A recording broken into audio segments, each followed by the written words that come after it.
Hello guys, कैसे हो आप सब। वेलकम है आपका मेरे चैनल एवरीथिंग इज हेयर पर।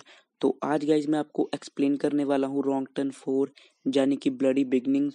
तो मूवी से रिलेटेड मैं आपको कुछ बातें भी बताऊंगा वीडियो के एंड में। तो वीडियो को ज़्यादा लंबा ना करते हुए शुरू करते हैं आज की video. Let's go. Movie start होती है 1974 में और हमें दिखाया जाता है वेस्ट वर्जीनिया का एक सैनिटोरियम जहां डीफॉर्म पेशेंट्स को रखा जाता था।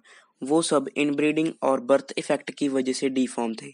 वहां के डॉक्टर ब्रैंडन डॉक्टर एन को उन पेशेंट्स के बारे में बता रहे थे। तभी एक पेशेंट पीछे से डॉक्टर एन को पकड़ लेता है और उनके बालों में से एक हेयर पिन निकाल लेता है। वो दोनों आगे बढ़ते हैं और डॉक्टर ब्रैंडन डॉक्टर एन को हिल्लीगल ब्रदर के सेल तक लेकर जाते हैं। वो भाई थे सॉटूथ, वन आई और थ्री फिंगर। डॉक्टर ब्रैंडन बताते हैं कि ये तीनों भाई मिस्टर हिल्लीगल को जंगल में मिले थे, इसलिए उनका नाम हिल्लीगल ब्रदर रखा गया। जब वो मिस्टर हिल्लीगल को मिले थे तब वो अपने पेरेंट्स को खा चुके थे। डॉक्टर ब्रैंडन उन तीनों को सबसे खतरनाक पेशेंट बताते हैं, जबकि वो अभी बच्चे ही थे। डॉक्टर बताते हैं कि एक अपने हाथ की 2 उंगलियां चबा गया, वो था थ्री फिंगर और दूसरा था वन आई जिसने अपनी एक आंख निकाल कर खा ली। तीसरा था जो अपने दांतों को दीवार पर घिसाता रहता था और उसने कई लोगों को काट कर जख्मी किया था, वो था सॉटूथ। अब आपको पता चल गया होगा कि इनका नाम थ्री फिंगर, सॉटूथ और वन आई क्यों था। डॉक्टर एन पूछती हैं कि वो इतना दर्द बर्दाश्त कैसे करते हैं। तब डॉक्टर ब्रैंडन बताते हैं कि उन्हें दर्द फील ही नहीं होता। वो दोनों वहां से आगे बढ़ जाते हैं। जिस पेशेंट ने डॉक्टर एन की पिन निकाली थी वो उनके जाते ही सेल का लॉक खोलने लगता है, लेकिन वो इतना समझदार नहीं था। तो वो तीनों भाई उसे देख लेते हैं और उससे वो पिन मांगने लगते हैं। वो पिन उनकी तरफ फेंक देता है।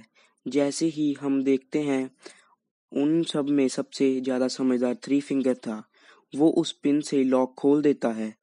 वो तीनों चालाकी से बाहर निकलते हैं और सिक्योरिटी गार्ड को मारकर कंट्रोल रूम से सारे सेल खोल देते हैं। इसके बाद वहां उनका राज शुरू होता है। वो तीनों डॉक्टर एन को पकड़कर उसे इलेक्ट्रिक शॉक देते हैं, तब तक उसे नहीं छोड़ते जब तक कि वो मर नहीं जाती। इसके बाद वो डॉक्टर ब्रैंडन को पकड़ते हैं और अपनी समझदारी के साथ उसे भी मार देते हैं। इसके बाद सीन चेंज होता है सीधा 29 साल बाद और हमें दिखाए जाते हैं वेस्ट यूनिवर्सिटी के 9 स्टूडेंट्स जो कि बर्फ का मजा ले रहे थे। केनिया, जेना, विंसेंट, सारा, ब्रिजेट, काइल, कैल, डैनियल, लॉरेन। उन्हें स्नोमोबिल अपने फ्रेंड पॉटर के कैबिन तक जाना था, लेकिन वो रास्ता भूल जाते हैं और बहुत तेज तूफान में फंस जाते हैं। तभी उन्हें एक बिल्डिंग दिखाई देती है जो कि उस तूफान में उनके लिए जन्नत से कम नहीं थी। वो उसकी तरफ बढ़ते हैं। वो वही सैनिटोरियम था जहां वो तीनों भाई रहते थे। अंदर जाकर उन्हें पता चलता है कि वो किसी तरह का हॉस्पिटल था। वो सब आग जलाकर वहां आराम से बैठ जाते हैं, लेकिन क्योंकि वो जवान और स्टूडेंट्स थे इसीलिए उन्हें आराम से बैठना नहीं आता था। वो सुनसान और अनजान जगह पर जाकर पहले उसकी तलाशी लेते थे। उन्हें ऐसा लगता था कि शायद उन्हें शराब मिल जाए। वो सब उस जगह की अच्छी तरह तलाशी लेने लगते हैं। तभी उन्हें इंचार्ज के ऑफिस में वाइन मिल जाती है। साथ ही उन्हें वहां पेशेंट्स की फाइल भी मिलती है, जिसे देखकर उन्हें पता चलता है कि उस जगह पर डिफॉर्म लोगों को रखा जाता था।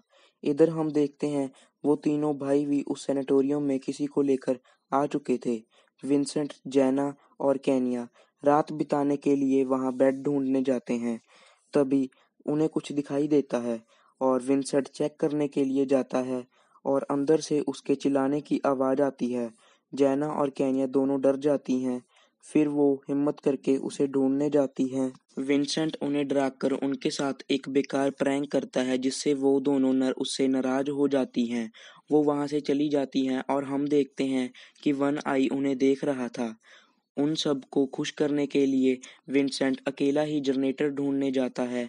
उसे जनरेटर दिख जाता है और वो उसे ऑन कर देता है। वो सब खुश हो जाते हैं और वो सब पार्टी करने लगते हैं और पूरा हॉस्पिटल उथल पुथल कर देते हैं, जो कि उन तीनों भाइयों को पसंद नहीं आ रहा था। लेकिन उन्हें इस बात का अंदाजा भी नहीं था कि उन्हें कोई छुप कर देख रहा है। तभी मस्ती करते करते वो एक ऑडिटोरियम में पहुंच जाते हैं, जहां उन्हें एक फिल्म रील पड़ी मिलती है।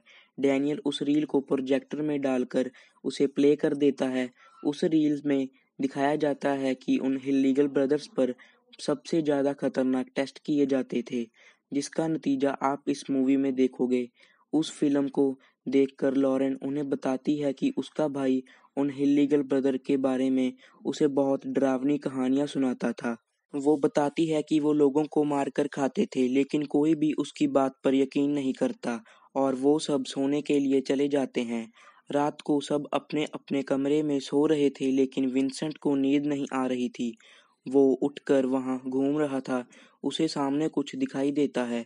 वो उसका दोस्त पॉटर था, जिसके कैबिन में उन सबको जाना था।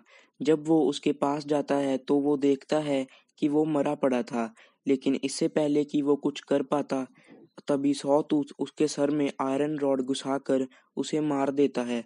सुबह होने पर भी तूफान नहीं रुका था और वो सब अंदर ही रुके हुए थे। जैना सबसे विंसेंट के बारे में पूछती है तो बताता है कि उसे किसी ने नहीं देखा। उन सब का सामान भी गायब था। उन्हें लगता है कि विंसेंट फिर से कोई प्रैंक कर रहा है और वो सब उसे ढूंढने लगते हैं। काइल, केनिया, जैना और क्लेयर बेसमेंट में जाते हैं और वहां उन्हें एक केज मिलता है, जिसे के अंदर बहुत औजारे औजार पड़े थे। वो सब आगे बढ़ते हैं तो उन्हें सारे सेल मिलते हैं जिनमें पेशेंट्स को रखा जाता था। उधर बाकी सबको वहां खून लगा मिलता है, जिसे देखकर वो सब परेशान हो जाते हैं। बेसमेंट में वो सब डिवाइड हो जाते हैं और जैना किचन में पहुंच जाती है, जहां वो देखती है कि सॉटूथ पॉटर के टुकड़े कर रहा था। तभी थ्री फिंगर वहां आकर सॉटूथ को ले जाता है और जैना भी मौका देखकर वहां से भाग जाती है और उन सब के पास जाकर उन्हें सब बताने की कोशिश करती है। तभी सामने से पॉटर पॉटर की जैकेट में कुछ उनके सामने आ गिरता है। केनिया उसे चेक करने के लिए आगे बढ़ती है। जब वो उस जैकेट को खोलती है तो देखती है कि उसमें पॉटर का सर रखा था। अभी वो सब कुछ समझ भी नहीं पाए थे। तभी वो तीनों भाई बालकनी से बार वायर नीचे फेंक कर कैलर के गले में फंसा देते हैं और उसे ऊपर खींचने लगते हैं। काइल जल्दी से उसे पकड़ लेता है और वो पूरा खून से लथपथ हो जाता है। वो क्लेयर को बचा नहीं पाता। क्लेयर का सर शरीर से अलग हो जाता है, काइल के ऊपर आ गिरता है। वो सब जल्दी से वहां से भागने लगते हैं। तभी वो देखते हैं कि उनकी स्नो बाइक स्टार्ट नहीं हो रही थी, क्योंकि उन्होंने उनकी बाइक के स्पार्क प्लग निकाल लिए थे। अब उन्हें कुछ समझ नहीं आ रहा था कि वो क्या करें। तभी लॉरेन स्की चैंपियन थी और वो डिसाइड करती है कि वो स्की करके मदद लेने जाएगी। वो वहां से मदद लाने के लिए चली जाती है। बाकी सब के पास कोई गर्म कपड़ा नहीं था और वो इतनी तेज तूफान में बाहर नहीं रह सकते थे। तब वो इंचार्ज के ऑफिस में खुद को लॉक करने का प्लान बनाते हैं। सब जल्दी से भागकर ऑफिस में घुस जाते हैं और अंदर से लॉक कर लेते हैं। बचाव के लिए उनके पास कुछ नहीं था, लेकिन उन्होंने बेसमेंट में बहुत से औजार देखे थे। काइल, डैनियल, सारा बेसमेंट में जाते हैं। वहां थ्री फिंगर उनके पीछे पड़ जाता है।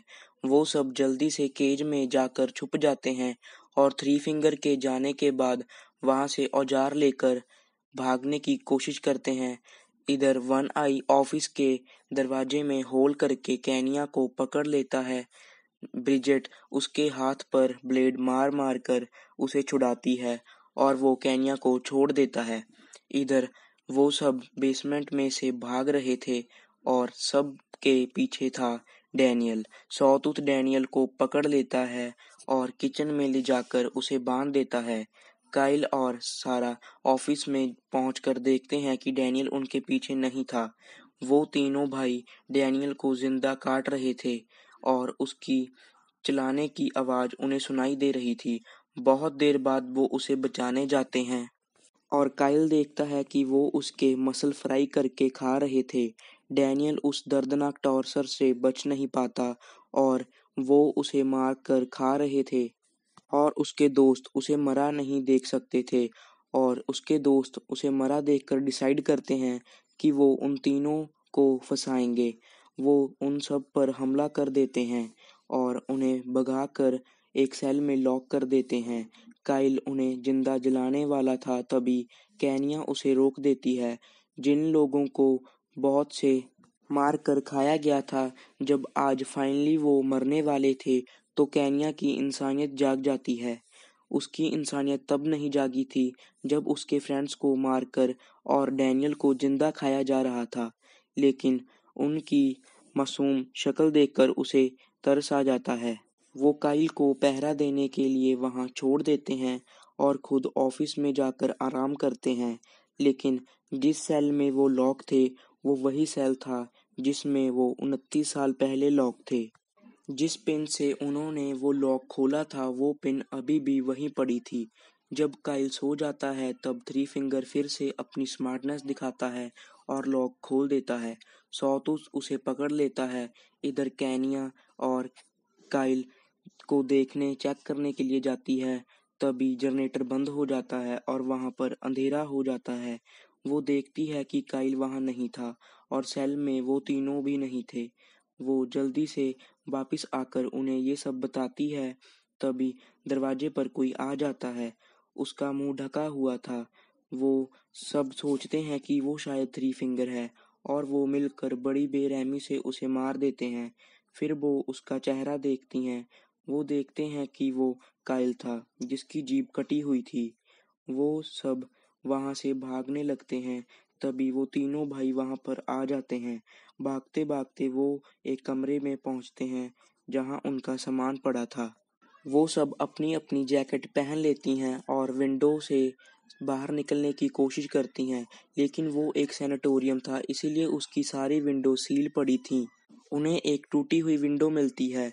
वो दरवाजा लॉक करके उसे खोलने की कोशिश करते हैं, लेकिन उससे पीछे बहुत सारी बर्फ जमा थी।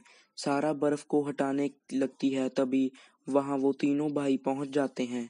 वो दरवाजा तोड़ने की कोशिश करते हैं, फिर सॉटूथ उसे तोड़ने की कोशिश करता है। इतने में सारा बर्फ में रास्ता बना लेती है और वो सब बाहर निकलने लगती हैं, लेकिन जैना बाहर नहीं निकल पाती। सॉटूथ एक ड्रिल से उसे मार देता है। बाकी तीनों जान बचाकर वहां से भागती हैं, लेकिन वो तीनों भाई भी स्नोबैक्स पर उनका पीछा कर रहे थे। सॉटूथ ब्रिजट को पकड़ लेता है। वो उसके ऊपर चाकू से हमला करती है और वो उसे छोड़ देता है। ब्रिजट वहां पर गिर जाती है। वन आई उसे स्नोबाइक से कुचल देता है। इधर हमें दिखाई जाती है लॉरेन, जो कि ठंड में जमकर मर मर जाती है, लेकिन बुरी बात यह थी कि रोड उसके सामने था, जो कि उसे तूफान में नहीं दिखा। वो ठंड में वहां बैठी बैठी ही मर गई। अब केनिया और सारा ही बचे थे। हम देखते हैं कि केनिया भाग रही थी और वनई उसका पीछा कर रहा था। वो केनिया को पकड़ने ही वाला था, तभी सारा उसे मार कर नीचे गिरा देती है। वो स्नोक बाइक लेकर वहां से निकल जाती हैं, लेकिन मूवी अभी खत्म नहीं हुई। फिर हमें हल्का हल्का म्यूजिक सुनाई देता है। वो दोनों इतनी खुश थी, उन्हें लग रहा था कि वो बच गई। फिर अचानक वो एक बायर में फंस जाती हैं और उनका सर धड़ से अलग हो जाता है। फिर थ्री फिंगर वहां आता है और उनके सर उठाकर ले जाता है। फिर ये मूवी एंड हो जाती है। अब मैं आपको बताता हूँ मूवी से जुड़ी कुछ बातें। जितनी भी आपने स्नो देखी, वो सारी रियल थी और मूवी को 19 दिनों में ही शूट कर लिया गया था। एक हैरानी की बात, जिस एक्टर ने विंसेंट का रोल प्ले किया है, उसी ने थ्री फिंगर का। और एक जो आप सैनाटोरियम देखते हो, वो बिल्कुल रियल और सुनसान था। अब मैं आपको बताता हूँ मूवी से जुड़ी कुछ मिस्टेक्स, जो कि मूवी के डायरेक्टर डेक्लो ब्रायन ने ध्यान नहीं दिया। मूवी की स्टार्टिंग में हमें दिखाया जाता है कि उन तीनों भाइयों को बिल्कुल भी दर्द नहीं होता। वन आई अपनी एक आंख निकाल कर खा जाता है और थ्री फिंगर अपनी 2 उंगलियां चबा जाता है। और मूवी के मिड में हमें दिखाया जाता है, जब वन आई ने केनिया को पकड़ा हुआ था, तब वो उस पर ब्लेड से हमला करती है, तब वो उसे छोड़ देता है। और मूवी के एंड में हमें दिखाया जाता है, जब सॉटूथ ब्रिजट को पकड़कर जा रहा था, तब वो उस पर चाकू से हमला करती है, तो वो उसे छोड़ देता है। तो यहाँ ये मूवी कोई सेंस नहीं बनाती। तो ये थी दो जो छोटी छोटी मिस्टेक्स थी, जहाँ पर ध्यान नहीं दिया गया। तो हाँ गाइज, ये थी हमारी आज की वीडियो। अगर आपको रॉन्ग टर्न 4 की एक्सप्लेनेशन अच्छी लगी तो वीडियो को लाइक और कमेंट करना मत भूलना। तो मैं आपको मिलता हूँ इसके पार्ट 5 के साथ। तब तक चैनल को कर लो सब्सक्राइब और बेल आइकन भी ऑन कर लो। तो मैं आपको मिलता हूँ मेरी नेक्स्ट वीडियो में। तब तक अपना ध्यान रखें। जय हिंद।